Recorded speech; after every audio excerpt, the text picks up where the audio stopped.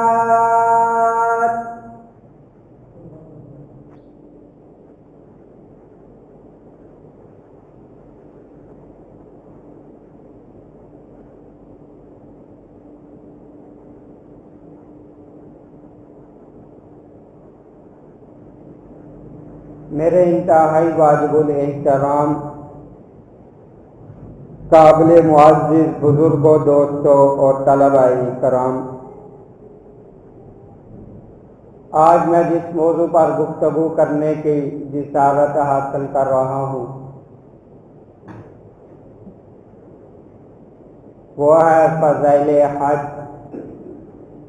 اللہ رب العزت کی ذات سے دعا ہے کہ مجھے حق اور سچ بیان کرنے کی توفیق عطا فرمائے۔ اللہ رب العزت کی ذات مجھے اور آپ کو اس پر عمل کرنے کی توفیق عطا فرمائے۔ میری زبان سے ان کلمات کو جاری فرمائے جو میرے لیے اور آپ کے لیے ہدایت کا ذریعہ بنے۔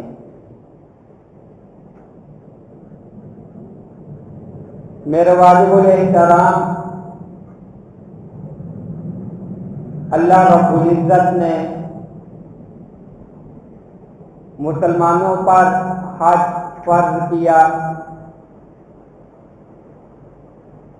اسلام کے ارکان میں سے ایک رکن حج بھی ہے۔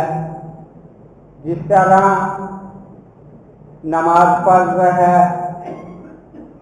روزہ فرض ہے، زکوٰۃ کا ادا کرنا جس وقت اس پر صاحب نصاب ہو زکوٰۃ کو ادا کرنا فرض ہے، اسی طرح جب وہ حج سفر کے لیے توقع رکھتا ہو تو اس کے لیے حج کرنا بھی فرض ہے۔ تو اللہ رب العزت نے فرمایا الحج اشہر معلومات فمن فرض فیہن الحج فلا رفث ولا فسوق ولا جدال فی الحج۔ حج کے دن جو ہے یہ مقرر ہے، خاص دنوں کے اندر حج کیا جاتا ہے۔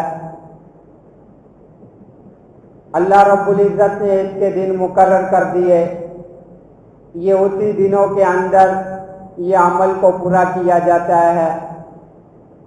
نماز جو ہے یہ دن کے اندر 5 مرتبہ ہم پر فرض کی گئی وقت مقرر پر۔ روزے سال کے بعد 1 ماہ روزے رکھنے، اور زکوٰۃ اس وقت جس وقت جو ہے صاحب نصاب ہو، اتنا مال رکھتا ہو، اور حج جو ہے جب آدمی کے پاس اتنا مال ہو، گھر والوں کے اخراجات بھی اس سے پورے کیے جاتے ہو، اور اپنے اخراجات اور سفر کے درمیان جو ضروریات ہے اس کو پورا کر سکے، تو انسان پر حج جو ہے زندگی میں 1 مرتبہ جو ہے یہ فرض ہے۔ 1 مرتبہ اس کو ادا کرنا یہ ضروری ہے جب یہ اتنا مال جو ہے اپنے پاس رکھتا ہو۔ حج جو ہے فرمایا اس کے دن جو ہے مقرر ہے، شوال سے لے کر 10 ذی القعدہ تک جو ہے ذی الحجہ کے مہینے تک 10 ذی الحجہ تک جو ہے حج کو فرض قرار دیا گیا۔ ان دنوں کے اندر یہ حج کیا جاتا ہے۔ تو آپ صلی اللہ علیہ وآلہ وسلم نے ارشاد فرمایا کچھ لوگ جو ہے امیر لوگ جو ہے اس لیے حج کریں گے کہ سیر و سیاحت کی نظر سے کہ ہم سفر کرنے کے لیے سیر کرنے کے لیے جا رہے ہیں، اور جو درمیانہ طبقہ ہوگا وہ اس لیے حج کرے گا، اس سفر کو اس لیے کرے گا کہ وہاں پر جا کر تجارت کرے گا، تجارت کی غرض سے وہ حج کرے گا۔ اور علماء یہ اس لیے حج کریں گے کہ لوگ جو ہے ہمیں حاجی کہے کہ فلاں نے اتنے حج کیے، فلاں نے اتنے حج کیے، اور جو فقیر لوگ ہوں گے اس لیے حج کریں گے کہ وہاں پر جا کر جو ہے لوگوں سے مانگے۔ تو حج جو ہے یہ اللہ رب العزت کی ذات کے لیے ہے، اللہ کے لیے حج کیا جائے، اس کے اندر دنیاوی کوئی بھی غرض نہ ہو۔ اللہ کے لیے جو حج کرتا ہے اللہ رب العزت کی ذات اس حج کی برکت سے اس کے تمام پچھلے گناہوں کو معاف فرما دیتی ہے۔ ایک مرتبہ حضرت عمر فاروق رضی اللہ تعالیٰ عنہ کے پاس حج کے دنوں کے اندر کچھ لوگ آئے تو حضرت عمر فاروق رضی اللہ تعالیٰ عنہ نے ان سے پوچھا کہ تمہارا یہاں پر آنے کا مقصد کیا ہے؟ انہوں نے فرمایا، کیا کہا کہ ہم جو ہے حج کرنے کے ارادہ سے آئے ہیں۔ حضرت عمر فاروق رضی اللہ تعالیٰ عنہ نے ان سے پوچھا، بتلاؤ تمہاری اور کوئی غرض تو نہیں؟ ایسا تو نہیں کہ تم یہاں پر تجارت کی غرض سے آئے ہو یا کہیں مال میراث جو ہے لینے کے لیے آئے ہو کہ تمہارا میراث کا مال یہاں پر پڑا ہو، تم اس کو لینے کے لیے آئے ہو؟ تو ان لوگوں نے عرض کیا کہ ہمارا اور کوئی بھی مقصد نہیں، ہم صرف اس مقصد کے لیے آئے ہیں کہ بیت اللہ کا حج کریں۔ تو حضرت عمر فاروق رضی اللہ تعالیٰ عنہ نے ان سے فرمایا، جاؤ، اللہ رب العزت نے تمہارے گناہوں کو معاف فرما دیا، اب جا کر آج سے نو تم عمل کرو۔ جو آدمی اللہ کی رضا کے لیے بیت اللہ کا حج کرتا ہے، اللہ رب العزت کی ذات اس کے تمام گناہوں کو معاف فرما دیتی ہے۔ آپ صلی اللہ علیہ وآلہ وسلم نے ارشاد فرمایا کہ حج جو ہے وہ اللہ رب العزت کی ذات کے لیے ہے، اس کے اندر کوئی گناہ نہ ہو، اس کے اندر کوئی جھگڑا نہ ہو۔ تو اللہ رب العزت کے یہاں جب حاجی واپس لوٹتا ہے ایسے ہی ہوتا ہے جیسا کہ ابھی ابھی جو ہے اپنی والدہ کے پیٹ سے پیدا ہوا ہو۔ اس کا واپس لوٹنا اپنے تمام گناہوں کو معاف فرما دیتا ہے۔ اور اللہ رب العزت کی ذات جتنے آدمیوں کو اس دن معاف فرماتی ہے اور کسی دن جو ہے معاف نہیں فرماتی۔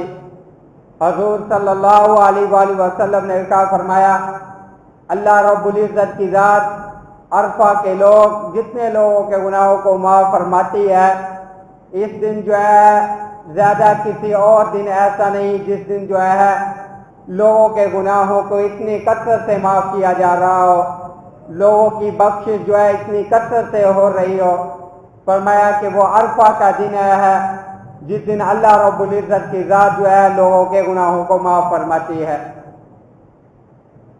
آپ صلی اللہ علیہ وآلہ وسلم نے ارشاد فرمایا، نیکی والا حج الحج مبرور لیس لہ جزاء الا الجنہ، جو حج مبرور ہے اس کا بدلہ جو ہے وہ جنت ہی ہے۔ صحابہ اکرام رضوان اللہ علیہم اجمعین نے پوچھا، نیکی والا حج کیا ہے؟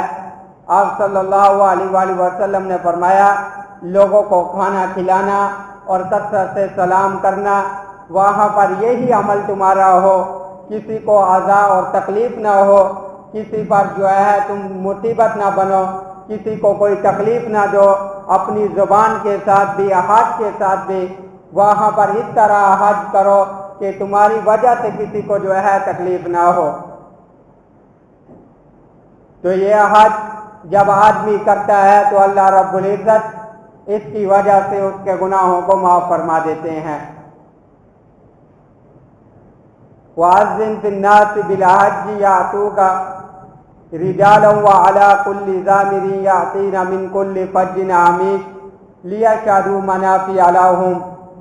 اللہ رب العزت نے یہ گھر بنایا، اس کے اندر لوگوں کے لیے فائدے ہی فائدے ہیں، اس کے اندر منافع ہی منافع ہے۔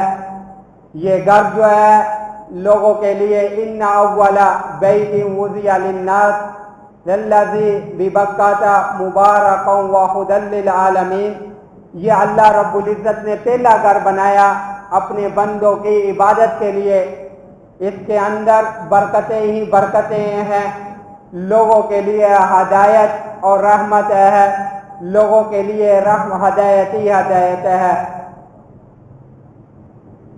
اس گھر کو